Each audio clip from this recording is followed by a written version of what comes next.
Hello everyone and welcome back to a brand new video where today we're here with something a little bit different. Now, VR. Everyone's heard about it inside sim racing. It's, for a lot of people, the only way they can enjoy sim racing. And I personally think one of the best uses for A, sim racing, and B, VR. However, despite the fact I've owned a VR headset now for about 3 or 4 years, it still hasn't really picked up in terms of popularity. Yes, it's very immersive for some people, but ultimately, some of the downsides for many, many years have outweighed, the positive being just how more immersive it is. Now, I've tried it before, I have enjoyed it, I've done it on a couple of sims, things like that in years gone by, but I don't think I've picked up my VR headset now in the better part of 2 years properly to really have a play around with it and play some sim racing games. But just a couple of weeks ago, a company that you guys might have heard of hit me up and said, Matt, we've seen some of your videos and we think you need to try VR again. And that is where, it's a very big box, I better warn you. Don't know if you can see it very well. That is where Pimax comes in. Now, they were very kind, like I said. They hit me up a few weeks ago out of the blue and said, would you like to test out one of our all-new Crystal Light headsets? They're kind of meant to be, more budget-friendly for people, obviously, getting into sim racing and things like that. But I've actually known about these guys for years because they do some of the most ridiculous headsets in the world. They've got like 12K screens and things like that are for the absolute VR fanatics in this world. VR setups that will destroy your PC and things like that just through how much power they require as well. But this is meant to be a more budget-friendly version for, you or I that wants to, take on VR when they feel like it. You get home, you say you've tried a couple of other bits and pieces, but you want to dive into VR. So today, we're going to be seeing whether the Pimax Crystal Light is the ultimate VR headset for sim racers. Now, there's 2 prices for this unit. You can either get the one with, obviously, the little handsets that you call them. That is $900, or about £800 or €800 here in the UK. Or you can just get the headset by itself, which will be $100 cheaper, so you'll save about £80 or £90 as well. If you're just sim racing, you will only need the headset. And if you want more information as well, there will be a link down in the description below. And if you buy through that link, you also help support us here on the channel. So I'm not quite going to do a full unboxing experience. This is a review unit, so it has been sent out to a few other people before me. But I must admit, it comes in a very nice, sturdy box as well. It is still very, very well presented, but like I said, a couple of people have had access to this as well before I've had access to it. So, you're paying for a high-quality product, and it is still looking very, very fancy there. If we just try and get it out of its kind of case, it is, if you order one of these, it's going to certainly hold up well in shipping. Well, there we go. That is what this thing looks like. Very, very cool design, I always think as well. Pimax for years have kind of made these look incredibly futuristic. But yeah, I'm going to get this all set up on my PC then. We'll dive into the sim rig. I'm going to take you through, I think, Formula 124, EAWRC, and last but not least, of course, the good old faithful iRacing as well. So if that sounds good, get yourself subscribed, and yeah, let's do this thing. Now, the install process for the Pimax was actually pretty simple. You just head over to their website. When you order it, you actually get like a little QR code you can scan, or yeah, you just head over to their website. Obviously, you have to download some of the software, sign in, everything like that. They also actually provide you with the option to key in your personal order number, so if you ever get any issues with it, they can just immediately, obviously, find that out. And obviously then provide you with custom feedback, obviously just for you, and obviously can help you with tracking it if, anything were to happen, that obviously they can then support you throughout that entire process as well. But yeah, getting it set up was really, really simple. Of course, it is compatible with Steam VR as well, so obviously that just on, F1 and EA WRC specifically meant, yeah, obviously it's pretty much just plug and play. The one problem I had was that when you get it set up, for some reason, first time round, it doesn't like to turn on. You have to restart your computer, and then you can obviously go in, and obviously, once I restarted my PC, it fired up immediately, and then there were no other issues. Taking a look inside Pimax's, proprietary software, it's fairly simple. Obviously, you've got a bit of a store page where you can pick up some games. You've obviously got your account section. You've also got another section as well with your applications, which I guess obviously is for people that are trying to do more technical stuff with it than I was ever going to. And then obviously, yeah, you've got a settings page, and you can see obviously a few other options that you can tweak and change, and of course obviously support and things like that. And obviously you can see after sales, that is where you can go in and key obviously all of your custom information as well then. But yeah, as you can tell by the video length, you know, we're going to kind of really do a deep dive with this. I'm going to really talk you through all sort of my thoughts and feelings. There will be timestamps, like I said, down in the description below if you just want to head over to one of the games we play. Like I said, EA, WRC, and F1, I ran through the Steam VR setup. It was just the easiest way of doing things, and both of them, yeah, worked pretty quickly. Now, first of all, this is not a complaint of the Pimax at all. The Pimax, to give you the long and the short of it, if you don't sort of want to sit down and watch through 30 minutes, the Pimax VR works incredibly well. It is fantastic, and the level of detail it provides is just brilliant.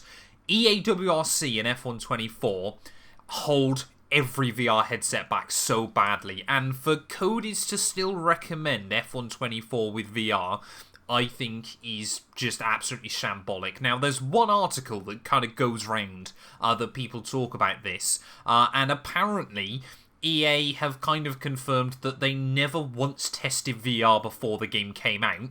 It just kind of launched with it. Now, obviously, when you're trying to record VR footage and things like that, obviously inside, you know, a normal kind of viewing experience here on YouTube, it does come out a little bit stretched. Inside the game, it looked absolutely natural. It ran pretty well, considering I've got an RTX 3090, so obviously I don't have some of the all-new NVIDIA VR kind of frame interpolation and things like that. It did run very, very smoothly. The one thing I noticed was kind of as I was moving my head around, the game ran fine, but it was only as I was kind of moving around inside the game that I noticed a little bit of stuttering. But again, that was F124, not the Pimax headset. Annoyingly as well, as you'll probably notice, it's very, very quiet in the background. The headset is rather chunky. Now, this won't be an issue for you unless you're recording gameplay, but I found it's probably because also I've got the world's biggest head. Obviously I couldn't put headphones on over the top and obviously listen to the gameplay as I would normally. The speakers inside the VR headset work fantastically well, but obviously, yeah, if you're trying to record, obviously you'll know that the audio obviously comes through the headset speakers, and that obviously meant that they wouldn't come through my recording software. And to add to our problems, someone is building a house behind me currently, which means that pretty much all day it is very, very loud behind me as well, though, which is a rather big problem. So it was kind of obviously either you get some distorted audio with the sound of drills and diggers and things like that right behind me, or obviously we just kind of sit down and obviously talk back through it, combined with the fact that, I'll be honest, having not played VR for a couple of years, I couldn't really commentate at the same time and play the game. It completely absorbed me. It ate up all of my mental process as well there. But yeah, it was really, really good fun. Obviously, you can see, first of all, we took the McLaren to Spa, obviously the new and updated Spa-Francorchamps circuit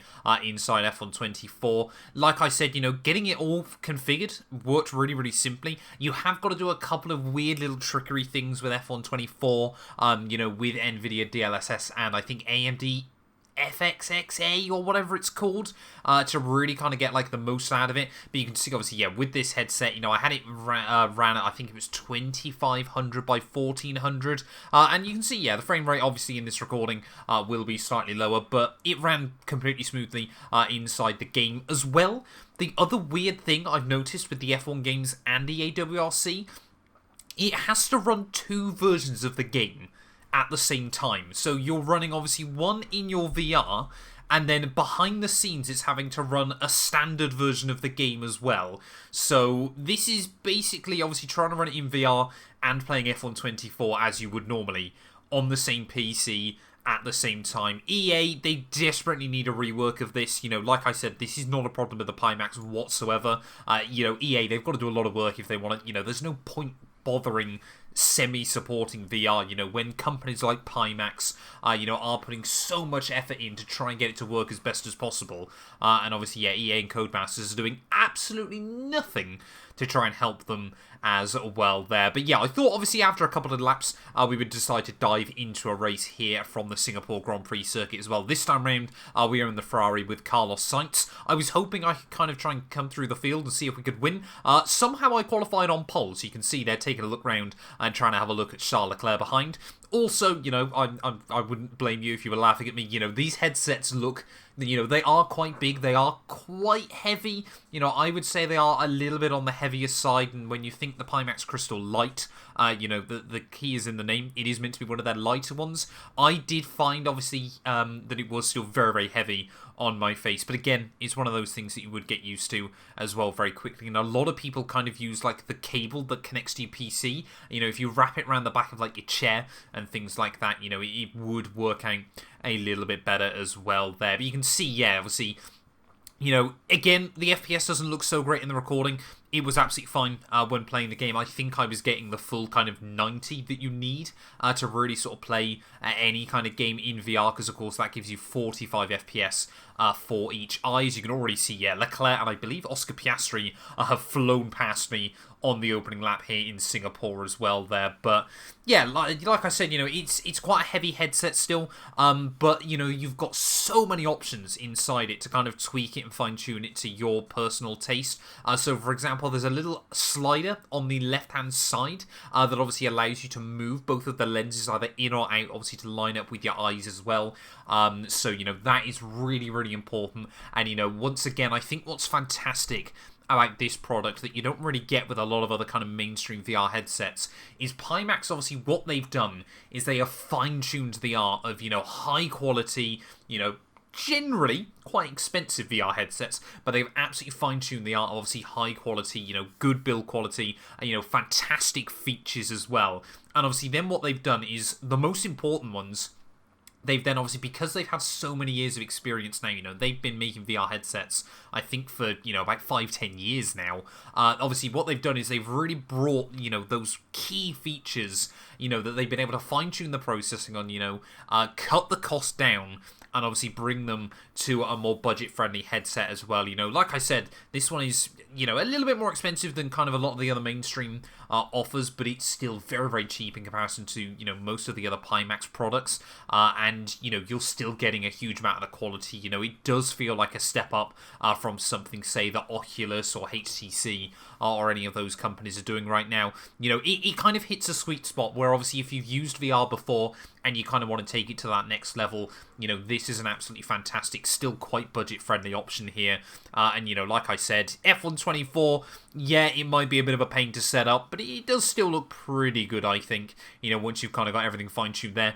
As long as you don't slap the wall over the Anderson Bridge here in Singapore as well. But you can kind of see, yeah, trying to move my head around a little bit, you know, trying to get an eye. I think we had Sergio Perez, no, sorry, it was Lando Norris, I believe, now chasing me down very, very early on in the race. So I think my goal was probably try and hang on to a podium here throughout the course of this Grand Prix as well there. And, you know, like I said, obviously annoying that we couldn't get any audio for this recording, but it does work fantastically well. You know, the built-in speakers as well definitely sound better than the ones on my Oculus Rift S as well. There, obviously, I know that headset now is a few years old, but, you know, you're obviously paying that little bit more than, say, some of the more budget-friendly options.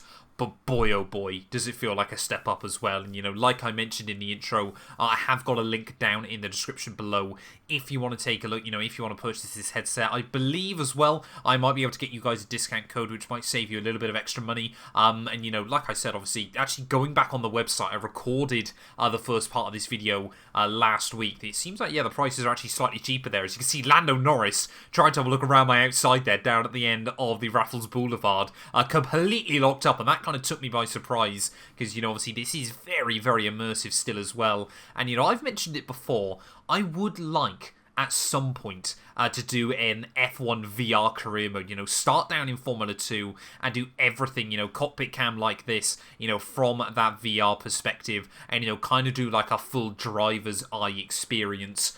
But ultimately, yeah, I've kind of ummed and ahed about it before. I would love to do it with this Pimax headset. It is just a shame still. Yeah, EA code is F1. They need to just either kind of cut this out of the game and start over, or really actually start putting an effort into fixing it as well, because it is, such a shame. I don't want to spend too much time talking about that, because, the headset is absolutely fantastic, but it does kind of take away a little bit of the feedback as well. So, answering the question in the thumbnail or the title, is this the ultimate F124 VR headset? I would say, for most people, absolutely yes. Is F124 the ultimate VR F1 game?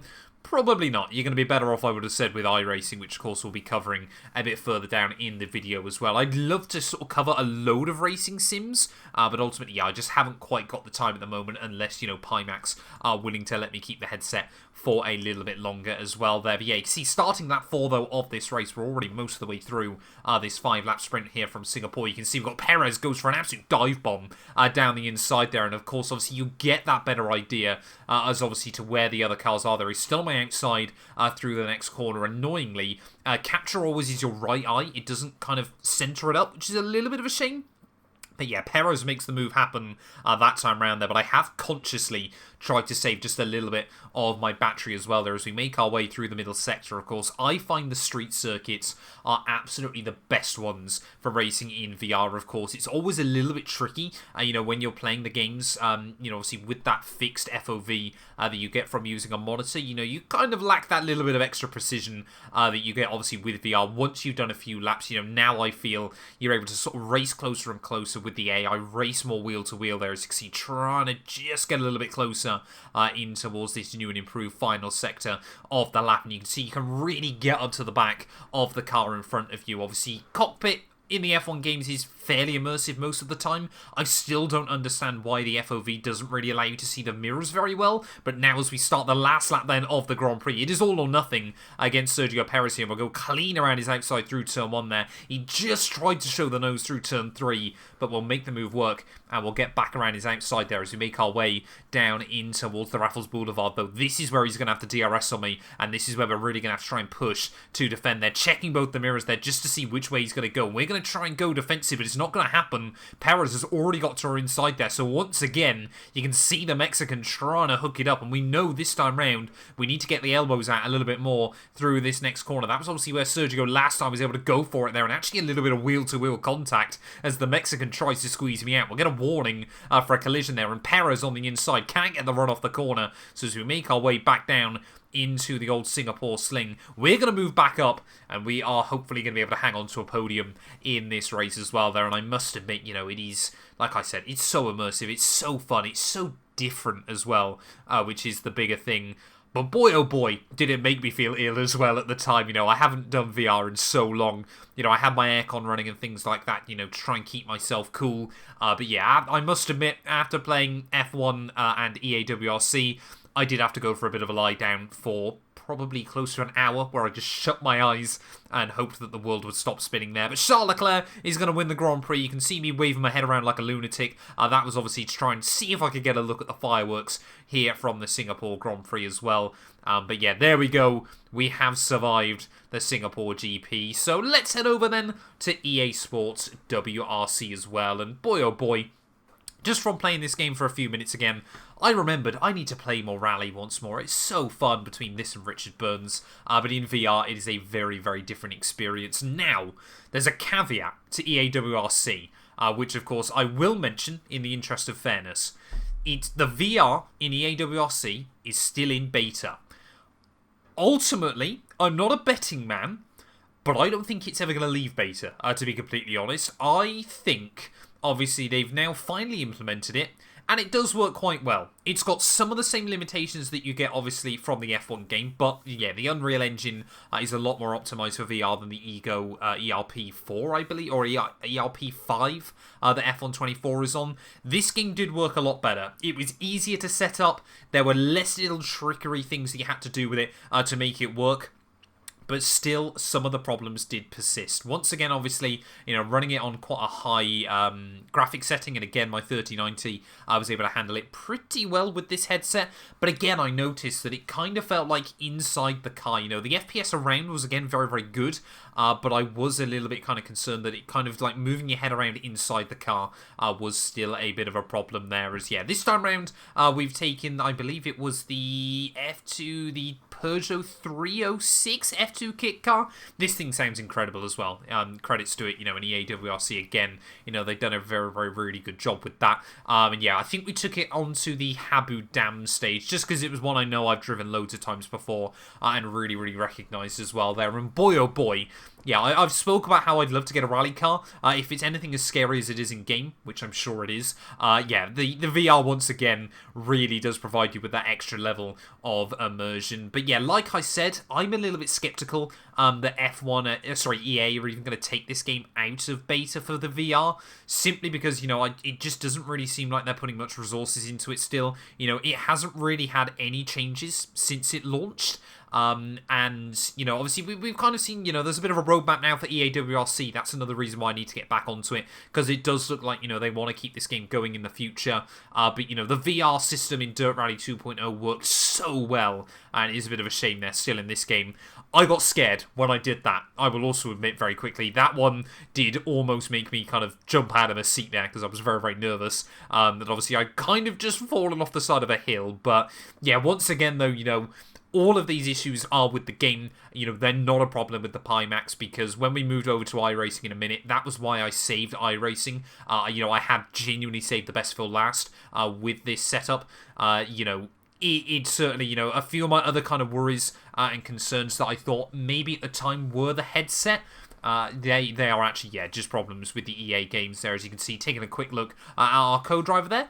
Remembers the immersion. He doesn't change his pace notes ever inside this game. He's always just looking at one blank page. So I hate to think how small his handwriting is when you're doing like a 30-mile stage or something like that as well there. But yeah, once again, WRC, it worked quite well. Boy, oh boy, again, did it make me feel quite ill, especially this stage has quite a fast bit towards the end of it. That is scary to do there, but, I actually found as well, though, I probably wasn't any quicker, but I definitely felt more, like I said, more immersed and kind of more careful in WRC. I know I made a big mistake there early on, but I kind of actually felt, for me, although I was probably rallying slower, might actually be a better way of doing, longer rallies, because, of course, you're kind of more in tune, in the environment as well, and that kind of means you're a little bit more careful as well. You're listening to your pace notes, because you kind of can't, obviously you can kind of see more of the stage at the same time, and it kind of,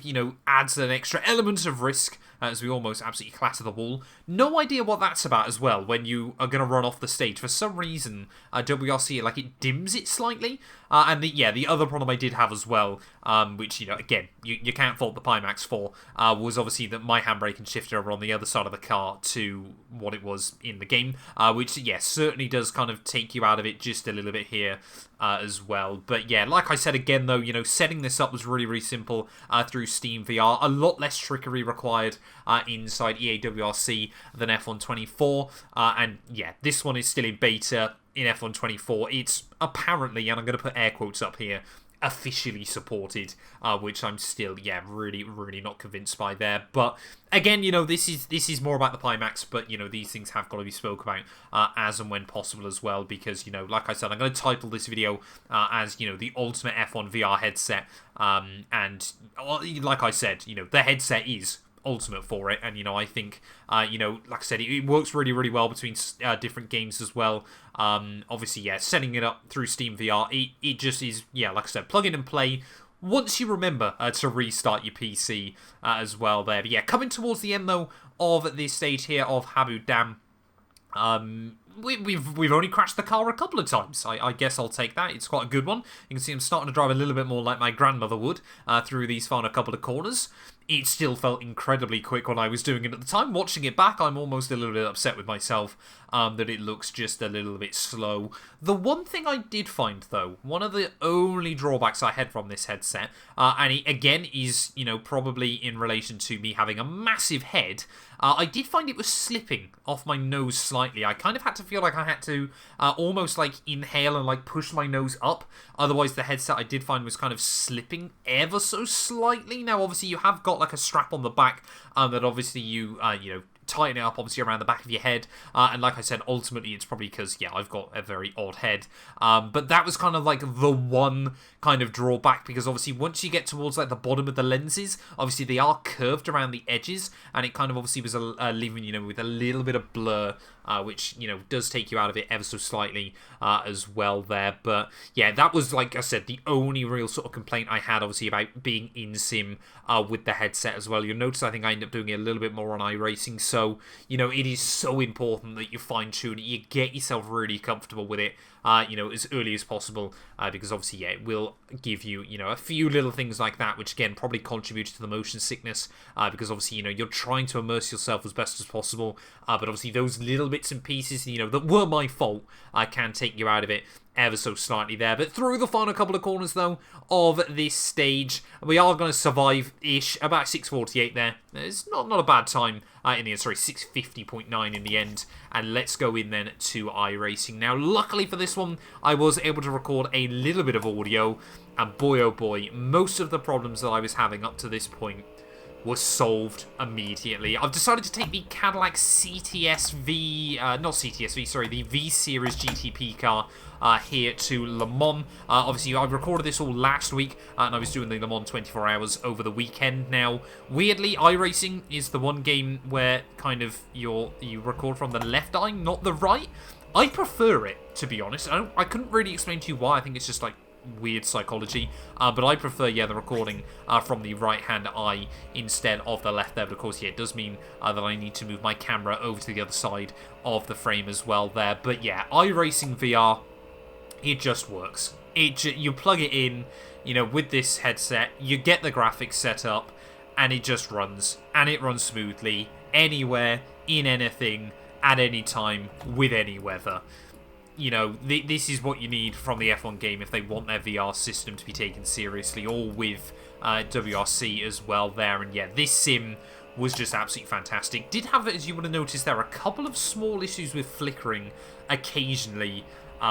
But yeah, obviously you can see, you know, you really do feel like you're actually in the car. You know, obviously GTP cars, you know, you're very kind of cocooned in. Obviously you've got a lot of stuff around, you know, a lot of mirrors, a lot of obviously protection as well from the outside world, because of course these are incredibly quick race cars. You know, probably now, you know, they're similar on pace, so I would have said sort of like Formula 2 or Super Formula cars around most circuits as well. And, you know, like I said, it was kind of a two birds, one stone. You know, I was kind of practicing for Le Mans as well, and I thought, why not do a few laps in VR just to make sure, you know, I get up to speed that little bit quicker as well. There you can see, again, yeah, just having to tweak around the headset ever so slightly on my head as well. But yeah, we're going to just enjoy a few laps here from Le Mans. As soon as I say that, of course, I run a little bit wide there. Did struggle with trying to get it stopped into the braking zones down the end of the straights as well there. But yeah, like I said, you know, I played obviously F1 and then EAWRC.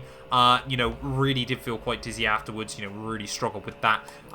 iRacing, no other problems. I did do it the next day, so I don't know if I kind of obviously allowed my brain to kind of get a little bit used to it again, because, you know, for everyone that is going to try VR, it does take a little bit of time to kind of wrap your head around it. You've kind of got to forget and disconnect from the real world. But yeah, I'll be honest, this has really convinced me that maybe I need to go back into do some iRacing in VR again, because, you know, it is quite good fun in some of like the lower Formula cars and things like that as well. And, you know, I actually found, unlike on F1 and the AWRC, didn't make me much slower, which I think then is the perfect setup with VR, to be completely honest, because obviously if you can pretty much feel how you would naturally in the way I've played games for so many years, if you can pretty much feel up to speed instantly, then it's kind of doing the job it should be, isn't it? And of course, obviously, the more immersive you are, especially again, like I said, around some of these corners where it's quite difficult to be precise, especially heading out onto the Mulsanne Straight, being in VR, I actually found it easier to kind of hit the apex through there as well, which is obviously really, really good. But yeah, heading on then to our final lap here from Le Mans. I just want to give you guys some final thoughts about this product, and first and foremost, again, a massive thank you to Pimax for sending this out to me. Like I said, it has kind of like renewed my enjoyment in VR. It's kind of made me realise just how fun it can be again. Admittedly, yeah, most of that did come when I jumped back onto iRacing, but yeah, I definitely would love, obviously, to try out more and more things like that in the future as well. And, it's such a different kind of experience. I know, obviously, it isn't as popular for, like, viewing and things like that, but yeah, I certainly, want to try and figure out a way that maybe I can implement some VR content back into our work as well, because, it is good fun, it is more immersive, and maybe, could provide a different style for videos as well in the future. But yeah, like I said, obviously you're paying a bit of a premium over, say, something from, Meta or things like that. Unlike Meta, for example, with Pimax, you don't need a Facebook account to set up your game as well. So, yeah, you don't even, need to do that either, which is obviously really, really good. Like I said from the get-go, setup was really simple.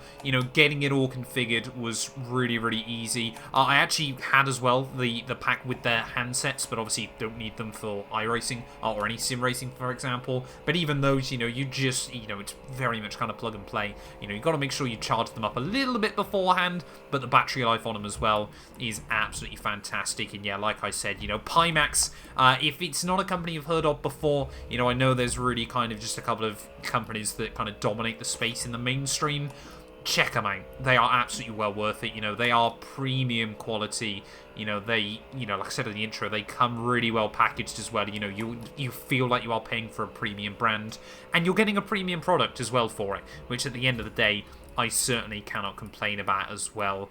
And it's just kind of that next step up. So if you've enjoyed VR in the past, or you're unsure about it, they even, do the option so that you can try them out for a couple of weeks. And obviously, if you don't like it, then you can send it back for a return as well there. So yeah, you even get like a loaner model that then obviously you can buy outright, obviously, if you enjoy it as well. There, as I accidentally go and ram my microphone into the side of my neck as well. As a bit of a funny fail to feature right towards the end of that one. That did admittedly take me slightly out of the immersion there for just a brief period as well. But yeah, as we make our way, though, through the final few corners here from Le Mans, like I said, a massive thank you to Pimax for sending this out. If you have enjoyed this video, please do make sure to leave a like and get yourself subscribed as well. Obviously, if you're struggling with setup or anything like that, hit me up. I can try and answer as many questions as I possibly can, both obviously about the setup and the product itself as well, if you are considering buying one. It works with basically every sim racing title. Most of them now are supported through Steam VR, obviously with the exception of iRacing, that just works anyway. So, it just plugs in and plays, and Steam VR picks it up instantly. So it is really, really simple to do everything with as well there. But yeah, once again, give VR a go. If you haven't done it in a few years like me, give it a go. Pick it back up. It's come a long way since then on some titles. And yeah, Pimax, you've done a fantastic job. I would rate this a solid 9 out of 10. Ultimately for the price, I can't think of any improvements that I personally would give as well there. And there we go, my fastest Le Mans lap at the time of recording as well there. But yeah, that's going to do us for this one, and I'll be back very, very soon with more sim racing content.